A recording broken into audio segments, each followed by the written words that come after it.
guys, welcome to this video.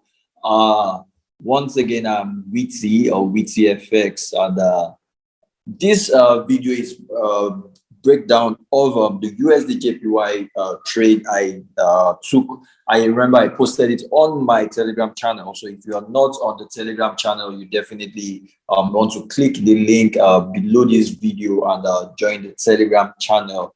So the video I made before that week, I believe the video on Euro USD 50-50 setup, I mentioned I was looking to buy USDJPY that week, and I was looking out for about over a 20% return or thereabouts. And truth be told, it did play out well, but initially the entry I was expecting did not work out well. So truth be told, I took a loss initially. However, I got in the following week, and I made a lot of money. I made my money back actually. So more or less, how did I do it, which is what I will be covering in this video today. So stay tuned and let's get started. So one of the things I'm going to be talking about in this video is how to catch the high of the week or the low of the week. In this case, it will be the low of the week since we are buying. And some of the concepts I will be discussing are things I teach on the WITTEEfx Academy and some on the WITTEEfx Pro-Academy as well. If you're interested in that, likewise, the link to join the WITTEEfx Academy is just below.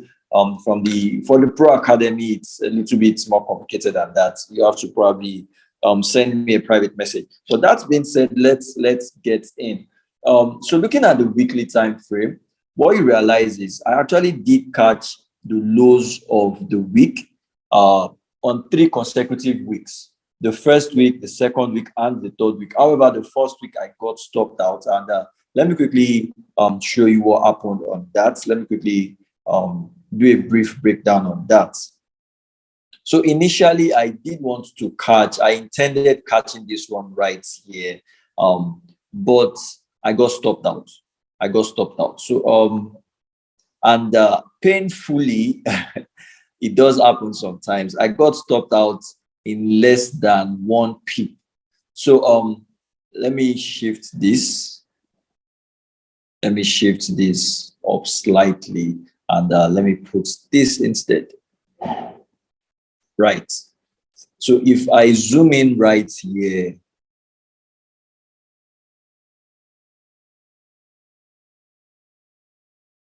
so you see this was actually the week that got me out. This was 489 and this was 472. So that was barely 1 pip. So I got stopped out by barely 1 pip. It wasn't really nice to see, and then market decided to move. But I didn't just get right back in. I wanted to see a good entry, and luckily for me, I actually did not see another good entry. I was expecting a more decent pullback, and I never got that. And markets just kept trending up and up, and it was quite painful to watch the entire move. Really, it was it was really quite painful. But then, I mean, I wouldn't want to chase the markets. I think that move did about 219 pips. Not bad at all. Not bad at all. But luckily, I did get my entry the following week, also catching the low of the week. So let me show you the breakdown to this. So I start from the higher time frame perspective, and I looked at this pair. I had analyzed it. It was one of the pairs on my radar, and I'd seen that this was clearly a bullish market structure. Price was clearly bullish, and in my opinion, I think USDJPY is still very bullish, and I believe in the next coming weeks we should be seeing it breaking these highs. From what I'm saying here, I currently believe the bearish structure it's currently printing is more or less just a pullback, and I believe all things being equal, we should be seeing a bullish continuation really soon.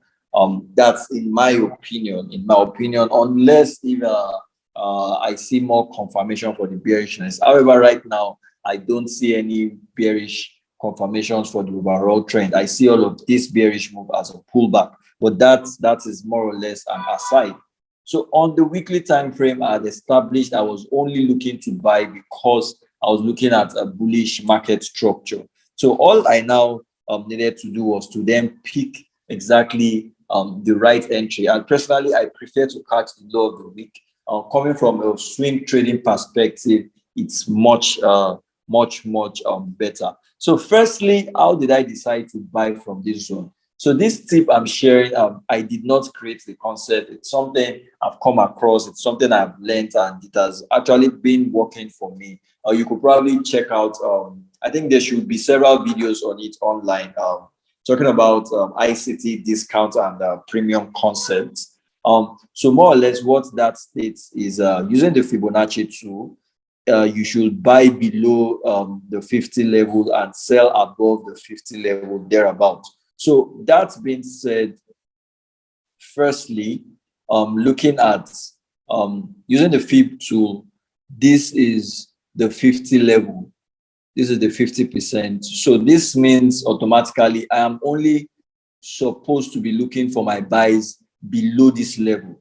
I should only be looking for my buys below this level. So I wouldn't talk about some other concepts. However, for this is the very first thing you need to understand. In this case, I only want to buy below this particular level because this is the overall move. So that being said, what then informs my buy? So one trick to catching the low of the week, which you need to understand, is timing. Literally everything we do in the Forex market is all about timing. It's all about time. So personally, I had already picked out my point of interest where I was looking to buy, which was at exactly this point. I talked about it. I was looking at that all through this entire pullback. This entire pullback, you could have maximized it to take the sell, but I was not interested. I rather wanted to buy, and I was almost too certain price was definitely going to break this high to make a higher high. So I was more interested in buying at this low. I had picked out my POI because I had seen liquidity at that point, and I knew definitely if price goes below this point, then a bearish market structure is starting. But I was not disappointed. So let's look at it. How would I have easily spotted or easily understood that I am currently most likely catching or trading the low of the week? Now, I spoke about timing. So firstly, we've talked about higher time frame structure, establishing that we're still in a bullish market. Next is the concept of discount and premium. I know I want to buy from below the 50 level. And I want to buy from below the 50 level, which was somewhere around this spot right here. I don't want to buy within this zone. I don't want to buy anywhere above this zone. So which means this initial pullback was more or less not valid. Now the second concept is the day of the week, timing. So more or less everything we do in the market is about timing. The candles are structured in terms of time: 1 hour, 4 hour, daily, 15 minutes, 5 minutes, and the likes. News comes out in terms of time.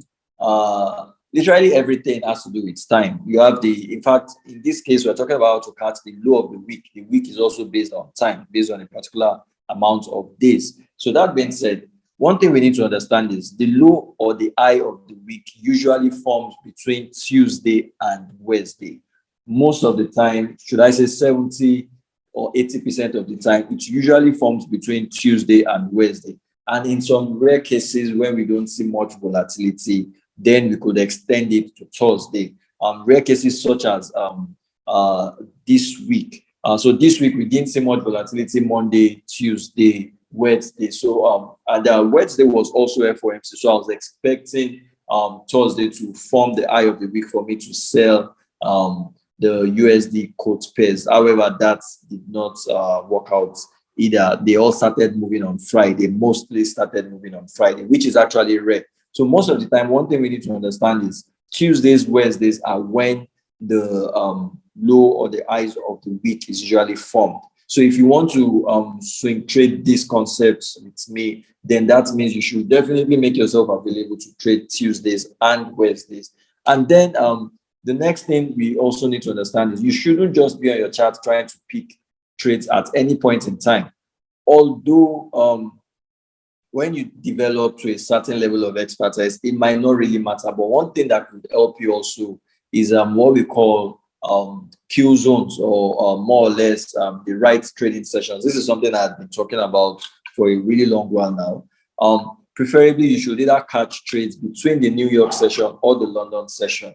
Personally, I prefer the trading New York session because most of the time I go to bed late, and by the time I wake up, it's usually late into London session, and I'd rather just freshen up and have my sanity intact for New York session.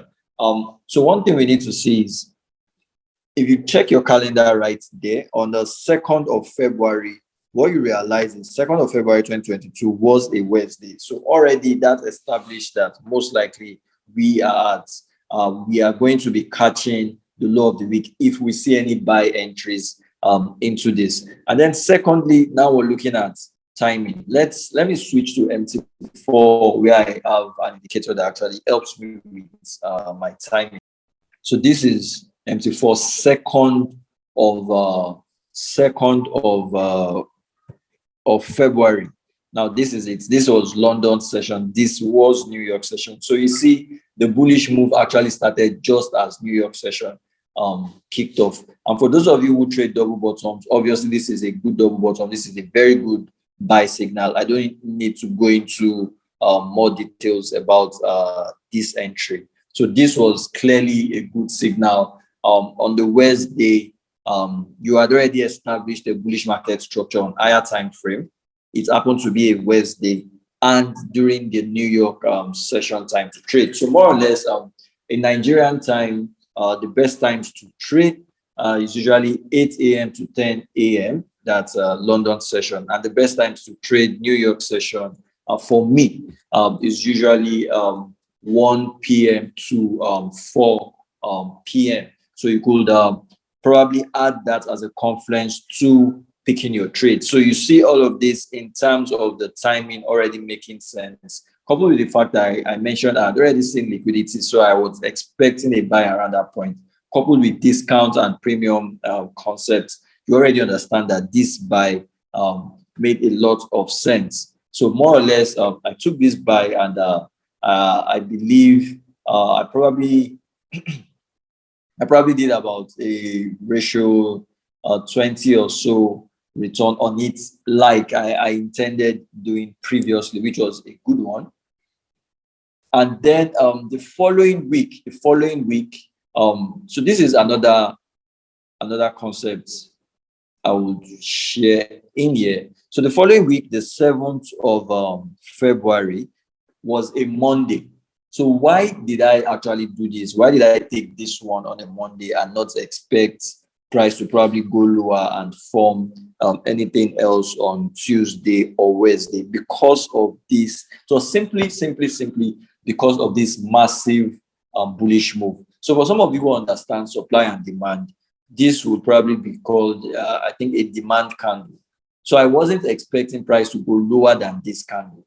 And then it also coincided with the Q zones I spoke about. Those are basically ICT Q zones, actually. Although it's a concept that I saw, but I think it's mostly associated with ICT. Several people also teach this. So you could probably go ahead and backtest that. Those timings I gave you. London session, 8 a.m. to 10 a.m. Although of recent, I think GMT timing has shifted. So it's now more or less 9 a.m. to 11 and 2 p.m. to 5 p.m. But then when it shifts back, then you go an hour behind. So let's look at MT4 likewise. So on MT4, once again, we see that it was just as New York session started that the market trend actually changed likewise. That was the break right here, and market continued after seeing this massive momentum. So this was more or less supply, and then, or rather demand, and price came back, retested, and just started the move. And right there was how I easily caught the low of the week on those two occasions. But here's a trick, right? For those of you who understand the 50-50 strategy. Since I had already posted on my Telegram channel, this is what I'm looking to trade. Let's assume you are the busy type. You don't really have much time to sit on your charts and trade. Look at this. Look at this. Okay. So initially, I mentioned I was looking out for a buy on USDJPY. That particular week, it did not give a 50-50 entry, right? The following week, it did give a massive 50-50 entry, which was this right here. This right here. And this will have been a massive candle, which will have probably waited for the 50% pullback, which happened on Monday. And then you could have taken this and made a lot of money with me. More or less, you should have done at least, say, let me. Okay. So for this candle, the 50% of the candle, more or less, somewhere around here. So you could have done about 32 pips and about 120. So that's about 1:4 that you could have done. 1:4 that you could have done. So that's basically it. I want to make this video as short as possible, as short as possible. So that's basically the easiest way to go ahead catching the highs and low of the week. Work with timing, work with discounts and premium, so you know where exactly what zones you should be looking out for to buy. So for discounts, you are buying from 50% of the Fibonacci tool below, and for premium, you are selling above the 50% level. Anything other than that, it really doesn't make sense. So you're working with higher time frame structure to determine your overall bias. Then you work with discount and premium, and then timing makes it very, very important. The day of the week and then the time within the day of the week where you want to take your trades. So if you have any questions, feel free to ask on the Telegram channel. There's a chat room attached to that, or you could post it. If you have any comments, you could post it in the comment section just under this video. So go ahead and like this video, subscribe if you like, and right. So that's basically it. So this was me catching the weekly low on 2 different weeks, and so for next week, so I won't be talking about a bias for next week. However, I'm still looking currently at bullish USD across board, even though I feel NFP might bring a massive reversal. Let's see how that one plays out. And if you're very interested in the WITTEEfx Crypto Academy, the early bird discount actually does close on the 21st, which is, I think, 2 days from now or a day from now. You definitely want to go ahead and make that. That's a 50% discount for the early bird discount. So if you want to join the WITTEEfx Crypto Academy, go ahead and do that. So that's basically it. So simple concept, higher time frame market structure, work with discount and premium to know exactly what zones you should be looking out for your buys, and then add timings. What day of the week are you on? If you understand supply and demand also, you could very well use that. What day of the week are you on, and what time during the day of the week also? It will definitely add some spice and add some more accuracy to your trading. So that's it from me. Have a wonderful day.